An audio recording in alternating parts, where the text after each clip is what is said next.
এটা ভিডিঅ' মই দেখা পালোঁ। এজন মানুহে এখন সমাজক দুখ দিছে যে সমাজখনে এঘৰীয়া কৰি দিয়ে, সমাজখনে দোষী সাব্যস্ত কৰি মানুহবিলাকক এঘৰীয়া কৰি এনেকুৱা ধৰণৰ অনেক মানে উপলম্ভা তাচিল্য শব্দ প্ৰয়োগ কৰে। গতিকে সেইকাৰণে বিশেষভাৱে মই এই ভিডিঅ'টো বনাইছোঁ আপোনালোকৰ কাৰণে। আপোনালোক সম্পূৰ্ণ চাব ভিডিঅ'টো এই কাৰণে আমি কৰিছোঁ যে আমি এখন সমাজৰ যাতে সহযোগ কৰোঁ। যেতিয়া সমাজ এখনত আমি সোমাই দিওঁ, তেতিয়া সমাজখনৰ সংবিধান, সমাজখনৰ দায়িত্ব, সমাজখনৰ প্ৰণালী, সমাজখনৰ নীতি আদৰ্শ আমি মানি চলিম বুলি প্ৰতিশ্ৰুতি দিয়া হৈছে। তাৰপিছত যেতিয়া সেই প্ৰতিশ্ৰুতিবিলাক মানিব নোৱাৰোঁ, মোৰ নিজৰ মতে মই চলিব বিচাৰোঁ, উৎপাতভাৱে মই কামবিলাক কৰোঁ, কোনো নাই দেখা বুলি মই ব্যভিচাৰ কৰ্ম কৰোঁ, মদ পানী খাওঁ, আৰু য'তে ত'তে জেওৰা ভাঙি মই গুচি যাওঁ, তেতিয়া সমাজৰ চকুত যেতিয়া মই ধৰা পৰোঁ আৰু সমাজখনে যেতিয়া মোৰ ওপৰত ব্যৱস্থা লয় যে তুমি এটা দুখ কৰিছা, সমাজত মতে তুমি সংস্কাৰ হ'ব লাগিব, তেতিয়াই কি কৰে মানুহজন মিডিয়া মাতি কি কৰে সেই সমাজখনক বদনাম কৰিবলৈ চেষ্টা কৰে। তাৰ ওপৰতে মই ভিডিঅ'টো বনাইছোঁ, আপোনালোক সুন্দৰভাৱে শুনক। আচলতে যিকোনো দল সংগঠন হওক, যিকোনো সামাজিক ব্যৱস্থা হওক, সমাজ ব্যৱস্থাত নিজৰ নিজৰ প্ৰণালী থাকে, সংবিধান থাকে বা দল সংগঠনতো থাকে। দল সংগঠনৰ যদি কোনোবা পইচা পাতি লেনদেন খেলি মেলি কৰে, তেনেহ'লে সেই দলৰ সদস্যসকলক তেওঁলোককো শাস্তি বিহে বা দল সংগঠনৰ পৰা একাষৰীয়া কৰে। গতিকে ধৰ্মনীতিটো আছে, ৰাজনীতিকতো। যদি ৰাজনীতিক আৰু শুদ্ধভাৱে ভাৰতীয় সংবিধানখন শপত খোৱাৰ পিছত মই মানি চলিম, শুদ্ধভাৱে পালন কৰিম আৰু ভাৰতবৰ্ষৰ প্ৰত্যেকটা কথা মই গোপনীয়তা বজাই ৰাখিম, এনেকুৱা কথাবিলাক আচৰণবিলাক মই কৰিম, ৰাইজৰ সহায় কৰিম, অভিযোগবিলাক মই দূৰ কৰিম, এনেকুৱা প্ৰতিশ্ৰুতি দিয়াৰ পিছত তেওঁ যদি আহি নিজৰ মুনাফা আদায় কৰি নিজৰ ধন টকা পইচা ঘৰত যদি মই RCC বিল্ডিং ডাঙৰ হ'লে মোক ৰাজনীতিকৰ পৰাও তেওঁক বহিষ্কাৰ কৰে। ঠিক একেই কথা ধৰ্মনীতিটো আছে। কিন্তু ধৰ্মনীতিত বিপৰীত অকণমান কথা এটা আছে যে ধৰ্মনীতিত তেওঁ শুদ্ধ হয়, আকৌ তেওঁ অনুশোচনা হয় বা অনুতপ্ত হয়, তেওঁ আকৌ পুনৰ ধৰ্মত আহিব পাৰে, সমাজত সুন্দৰভাৱে তেওঁ বহা উঠা কৰিব পাৰে। গতিকে এঘৰীয়া কথাটো ওলাই সমাজত, এখন সমাজত লক্ষ লক্ষ মানুহ থাকে, সেই গোটেই সমাজখনকে বদনাম কৰে। সেইটো কাৰণে মই আজি ভিডিঅ'টো বনাইছোঁ, যাতে সেইটো আপোনালোক কেতিয়াও নকৰিব। যদি মোক এঘৰীয়া কৰি দিছে, জৰুৰ মোৰ কিবা এটা মই ভুল কৰিছোঁ, সমাজত কিবা এটা বেয়া কাম কৰিছোঁ বা যিটো সমাজৰ চকুত বেয়া, সেই কৰ্মটো মই কৰিছোঁ। যদি মই দেখাই শুনাই সুন্দৰভাৱে ভকত হৈ আছোঁ আৰু যদি মই মদ পানী খাওঁ বা বেয়া কিবা কাকো অন্যায় কৰোঁ, গতিকে তাতে সমাজে আমাক দুখিবই, নিশ্চয় সমাজে আমাক ধৰিবই আৰু সমাজৰ সেই নীতি ভংগ কৰা হয়। গতিকে আমি এখন সমাজক দুখ নিদি প্ৰথমে নিজেই কিমান শুদ্ধতাৰে চলিছোঁ বা নিজেই কিমান পবিত্ৰতাৰে আছোঁ, এই কথাটোৱেই মূল বস্তু। কৃষ্ণ কৃষ্ণ। আমি সামাজিক ব্যৱস্থাত থাকিলে শুদ্ধ, সত্য, সদাচাৰ, নীতি নিয়মেৰে থাকিব লাগিব। এখন সমাজত লাগিলে থাকক, ৰাজনৈতিক দলতে থাকক বা দল সংগঠনতে থাকক, যদি মানুহজন দল সংগঠনৰ সংবিধান, প্ৰণালী, নীতি নিয়মৰ মতে কাম নকৰি তেওঁ নিজৰ উৎপাত হিচাপে তেওঁ কামবিলাক কৰিলে তেওঁক সমাজে বহিষ্কাৰ কৰিব। গতিকে আজি ধৰ্মটো নিজা বস্তু, ভক্তি নিজা বস্তু। কোনো মানুহে কাকো জবৰদস্তি ভকতি কৰিবলৈ নকয়, বলেৰে ভকতি নহয়। কোনো মানুহক কোনো সমাজে বন্দুক ৰাখি টিগাৰ মূৰত ৰাখি তেওঁক নকয় যে তুমি মোৰ সমাজত থাকিব লাগিব, তুমি ভগৱান কৃষ্ণ শৰণ ল'ব লাগিব।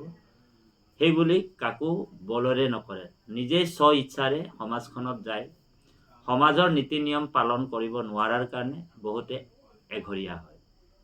এতিয়া এই এঘৰীয়া হোৱাৰ কাৰণে সেইটোকে মিডিয়াত মানে প্ৰচাৰ কৰি বহলভাৱে ব্যাখ্যা কৰি দিয়ে যে মানুহজন এঘৰীয়া কৰিলে সমাজখনে। কিয় কৰিলে, কিয় ইয়াৰ কথাটো শুদ্ধভাৱে সত্যভাৱে বুজি নলয়, তেওঁলোকে এঘৰীয়া হৈ গ'ল বুলি ডিক্লেয়াৰ কৰি দিয়ে। যিকোনো সমাজত, যিকোনো দল সংগঠনত বা ৰাজনীতিকতে হওক, আপোনালোক চাব সেই সংবিধান থাকে, সেই প্ৰণালী থাকে, তেওঁলোকৰ নীতি নিয়ম চৰ্ত বান্ধি দিয়া থাকে। আৰু সেই নীতি নিয়ম চৰ্তবিলাক তেওঁ যদি উলংঘা কৰে তেনেহ'লে সেই মানুহজনক দোষী সাব্যস্ত কৰে। বহু দল সংগঠনতো তেনেকুৱা ঘটনা দেখা যায়। বহুতে পইচা পাতি আনি মূল কমিটিক জমা নিদিয়াৰ কাৰণে তেনেকুৱা কৰি তেওঁক অকলশৰীয়া কৰে। আৰু বহুতে জেলৰ ভাতো খাইছে। আৰু তেনেকুৱা সমাজ ব্যৱস্থাটো আছে, ৰাজনৈতিকতো আছে আৰু ধৰ্মনীতিটো আছে।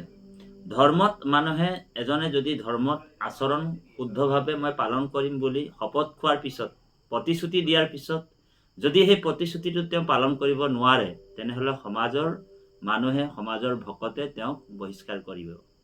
আৰু এইটো নকৰা কথা নহয়, কাৰণ এক পাচি আলুত যদি এটা গেলা আলু সোমাই যায় তেনেহ'লে গোটেই বস্তাৰ আলুবিলাকক গেলাই দিব বা পচাই দিব। গতিকে সেইকাৰণে তাক একাষৰীয়া কৰি দিয়ে। কিন্তু ধৰ্মত এটা কথা আছে, তেওঁ সংস্কাৰ হয়, আকৌ অনুতপ্ত হয় যে মই এই ভুলটো কৰিছিলোঁ, তাৰ বাবে মই দুখী হয়, আৰু দুখী হোৱাৰ কাৰণে মই আৰু ভুলটো আৰু নকৰোঁ বুলি যদি তেওঁ ভকতৰ ওচৰত মানে আশ্ৰয় ল'ব বিচাৰে, তেতিয়া তেওঁলোক আকৌ মানে সমাজলৈ আহিব পাৰে নতুনকৈ।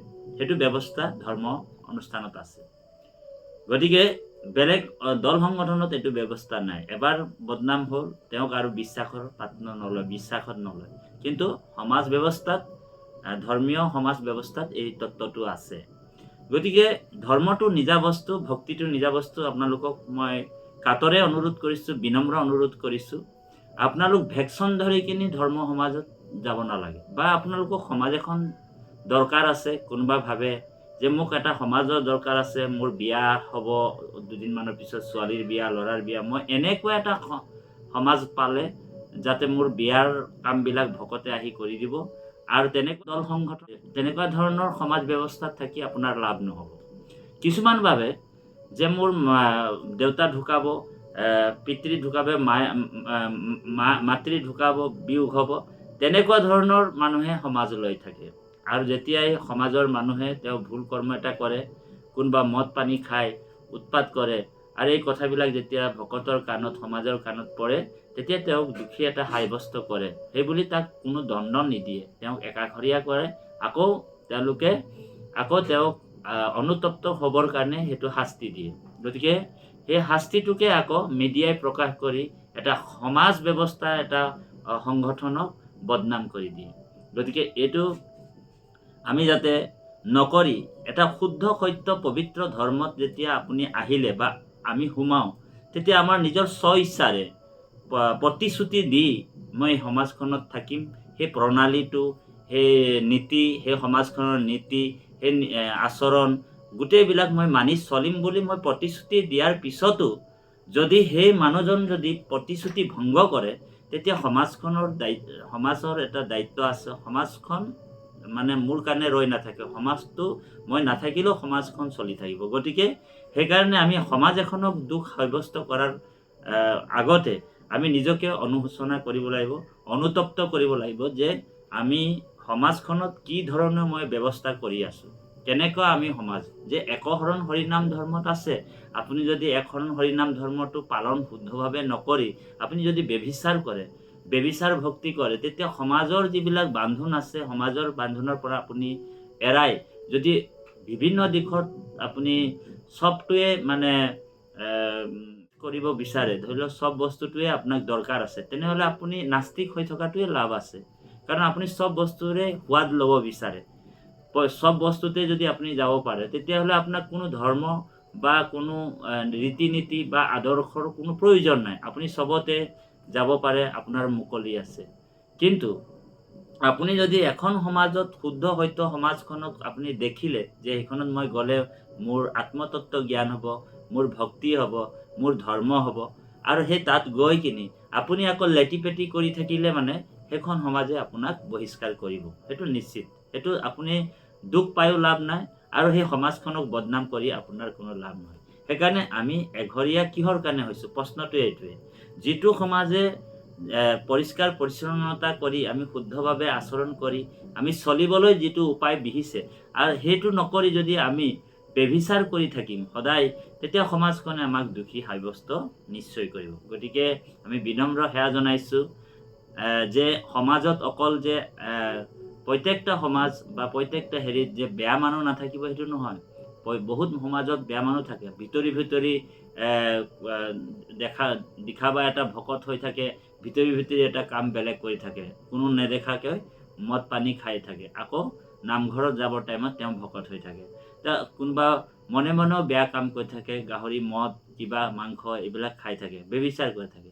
তো গতিকে এইখিনি যদি কৰিবই থাকে, তেতিয়া আপুনি ধৰ্মটো কিয় লৈছে? ধৰ্ম লোৱাৰ কোনো প্ৰয়োজন নাই। তেনেকুৱা সংসাৰত কিমান কলিকৈ থাকিব লাগে। গতিকে যদি ৰীতি নীতি মানে শ্ৰদ্ধা বা ভক্তি আপুনি কৰিবই নোৱাৰে, তেতিয়াহ'লে এনেকুৱা এটা ধৰ্ম লৈ বা এনেকুৱা এখন সমাজ লৈ আপোনাৰ কোনো আপুনি লাভৱান নহ'ব। কাৰণ বেভিচাৰটো সদায় বেভিচাৰেই। আৰু সেইকাৰণে আমি সকলোকে সেৱা জনাইছোঁ, যাতে এঘৰীয়া হোৱাতকৈ যদি দেখিছে যে মই ধৰ্ম পালন কৰিব নোৱাৰোঁ, মোৰ সামৰ্থ্য নহয়, তেতিয়া আপুনি ঘৰত নিজৰ ল'ৰা ছোৱালী, পুত্ৰ পৰিবাৰ, মাছ মাংস ভক্ষণ কৰি সুন্দৰভাৱে মদ পানী খাই কিনি আপুনি নিজৰ জীৱন যাপন কৰক। কাৰণ শিশুপালো ভগৱানক মানা নাছিল, তেওঁ নাস্তিক আছিল। এহেজাৰ দাস দাসীয়ে তাক সেৱা কৰিছিল, অচহ্য বিভূতি টকা পইচা অনেক আছিল। তেনেকৈ শিশুপালৰ নিচিনা থাকিলেও আপোনাক কোনো প্ৰাৰব্ধ ফলত তেওঁ শিশুপালেও বোলে অকল ভগৱানক মানিলেই যে মই সুখেৰে থাকিম, ভগৱানক নামানিলে মই দুখেৰে থাকিম, নহয়। আপোনাৰ প্ৰাৰব্ধ অনুপাতে আপুনি ফলটো ভোগ কৰিব। জৈসা কৰ্ম কৰেগা এইসা ফল দেগা ভগৱান, এহি হে গীতা কা জ্ঞান। গতিকে যেনেকৈ কৰ্ম কৰিব এনেকৈ আপুনি ফল পাই যাব। গতিকে আমি যদি শুদ্ধ সত্যভাৱে সমাজৰ কথাবিলাক নীতি নিয়মবিলাক যদি আমি মানি চলিম ভক্তি সহকাৰে বিনম্ৰভাৱে, তেতিয়া সমাজ এখনে আমাক ভাল পাব, আৰু এই আদৰ্শটো থাকি যাব ভৱিষ্যত প্ৰজন্মলৈকে। ভৱিষ্যত প্ৰজন্মও সেই আদৰ্শটো মানি চলিব। গতিকে আমি লোকক কোনো এটা সমাজক দুখ নিদি নিজকে নিজে পৰিষ্কাৰ কৰিব লাগিব, নিজকে নিজে ঠিক কৰিব লাগিব। আমি নিজকে চিনি পাব লাগিব। আমি আনৰ দুখ দেখাতকৈ নিজে কি হৈ আছোঁ এই কথাটো মূল বস্তু, আৰু আমি নিজকে পৰিষ্কাৰ কৰিব লাগিব। আপোনালোকৰ মাজত প্ৰকাশ কৰিলোঁ। আৰু কোনো এটা সমাজক দুখ নিদি, কাৰণ অপৰাধীজন সদায় অপৰাধী। সেইজন লাগিলে খ্ৰীষ্টান হওক, সেইজন হিন্দু হওক, সেইজন ইছাই হওক, সেইজন পঞ্জাবী হওক, সেইজন বোলে পঞ্জাবী হওক, খ্ৰীষ্টান হওক, ইছাই হওক, লাগিলে জৈন হওক, যিয়ে হওক, সেইজন মানে বাগানীয়া হওক, আদিবাসী হওক, এজন তাঁতী হওক, গোৱালা হওক, কুৰ্মী হওক, এজন গোসাঁই হওক, মহন্ত হওক, বৰা হয়, গগৈ হওক, শইকীয়া হওক, মানে অপৰাধীজন অপৰাধীৰ কোনো ধৰ্ম নাথাকে। গোস্বামী হওক, লাগিলে যিয়ে হওক, A to Z কোনো কথা নাই। অপৰাধীজন সদায় অপৰাধী, আৰু বেয়া মানুহ সদায় বেয়া মানুহ, ভাল কেতিয়াও হ'ব নোৱাৰে। গতিকে আমাৰ এটাই কথা যে বেয়া মানুহটোক আমি কেনেকৈ ভাল কৰিব পাৰোঁ। অকল ধৰ্মহে বেয়া মানুহটোক, অসত্য পথত চলি থকা মানুহটোক ধৰ্মহে তাক শুদ্ধ পথলৈ আনিব পাৰে। গতিকে আমি চেষ্টা সদায় এইটোৱে কৰিব লাগে। গতিকে কাকো নিন্দা কৰি, কোনো এটা অনুষ্ঠানক সমাজক বদনাম কৰি আমি নোযোৱা নাযায়, আমি যাতে নিজকে চিনি পাব লাগিব। প্ৰথমে নিজে কিমান শুদ্ধতাত আছোঁ। আমি বেদ শাস্ত্ৰৰ মতে ভাগৱতৰ মতে মানে চলিব পাৰিছোঁ নে নাই, শুদ্ধ সত্য পবিত্ৰভাৱে আমি চলিব পাৰিছোঁ নাই, সেই কথাটোৱে নিজে আলোচনা কৰিব লাগিব। জয় জগতগুৰু শ্ৰীমন্ত শংকৰদেৱ। শুভ সন্ধিয়া।